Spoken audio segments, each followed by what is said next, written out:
Hi friends, is சாரி cinema பேஸ் அப்டேட்டில் ஒரு லேட்டஸ்டான ஒரு அப்டேட்டோடு வந்திருக்குங்க. அதாவது நடக்கிறதெல்லாம் பார்த்தா ரஜினி சார் நினச்சது தான் நடக்கும் போல இருக்குது அப்படின்ற மாதிரி தான் தோணுது. என்ன அப்படின்னு பார்க்கும்போது வேட்டையன் படத்தோடைய ரிலீஸ் தாங்க. வேட்டையன் படத்தோடைய ரிலீஸ் அநேகமாக ஆயுத பூஜையிலேருந்து போஸ்ட்போன் ஆகி தீபாவளிக்கு தான் போகும் அப்படின்ற மாதிரி கிட்டத்தட்ட எல்லாமே உறுதியாயிடுச்சு அப்படின்னு சொல்லுவேன் நான். ஏன்னா அந்த டைமில் வந்து பார்த்தீங்கன்னாக்கா நிறையா சிக்கல்கள் இருக்குது. விடாமுயற்சி வந்து தீபாவளிக்கு ரிலீஸ் ஆகும்னு எல்லாம் எதிர்பார்த்தாங்க. ஆனால் விடாமுயற்சி வந்து ரொம்ப லேட் ஆகுன்ற மாதிரி தோணுது. ஸோ லைக்கானவங்ககிட்ட ஃபண்டு இல்லை, நிறைய சிக்கலில் மாட்டினுக்காங்க ஃபினான்ஷியலாக.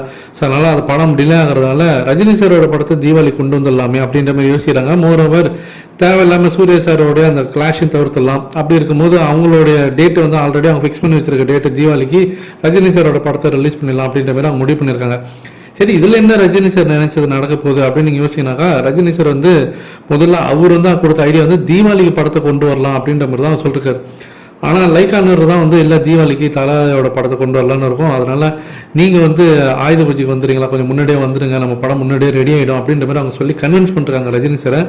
ரஜினி சார் சரி ஓகே அப்படின்ற மாதிரி, அதுவும் வந்து ஒரு லாங் வீக்கெண்ட் தானே சரின்னு சொல்லிட்டு, ஒரு ஹாலிடேஸ் தானேன்னு சொல்லிட்டு ரொம்ப ஓகே சொல்லிட்டாரு. ஆனால் அவர் சொன்ன ஐடியா வந்து தீபாவளிக்கு தான், தன்னுடைய படம் தீபாவளிக்கு வரும்ன்றதை அவர் ஆசைப்பட்டிருக்காரு.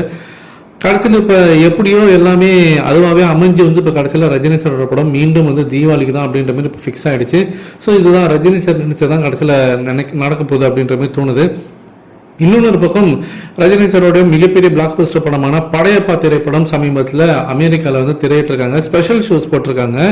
ஸோ ஸ்பெஷல் ஸ்க்ரீனிங்ஸ் வந்து நடந்திருக்கு. ஸோ அதற்கு பார்த்தீங்கன்னாக்கா ஒரு பெரிய வந்து ஒரு வரவேற்பு பெற்றிருக்கு அப்படின்னு சொல்லணும் அமெரிக்காவில். இது சம்மந்தமான சில மேகசின்ஸும் வந்துருக்கு. ஜஸ்ட் ஒரே ஒரு ஷோ தான் போட்டிருக்காங்க. ஸ்பெஷல் ஷோ வந்து ஃபேன்ஸ் எல்லாம் ஒன்றா சேர்ந்து அந்த ஷோவை ரெடி பண்ணி அவங்க வந்து போட்டு என்ஜாய் பண்ணி செலிப்ரேட் பண்ணியிருக்காங்க.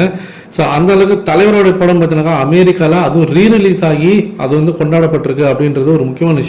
தமிழ்நாட்டில் கொண்டாடலாம், அது வேற. பட் ஆனால் வெளிநாட்டில் ஒரு பழைய படத்தை போட்டு ரீரிலீஸ் பண்ணி 25 வருஷம் பழமையான ஒரு படத்தை போட்டு மறுபடியும் அதை என்ஜாய் பண்றாங்க.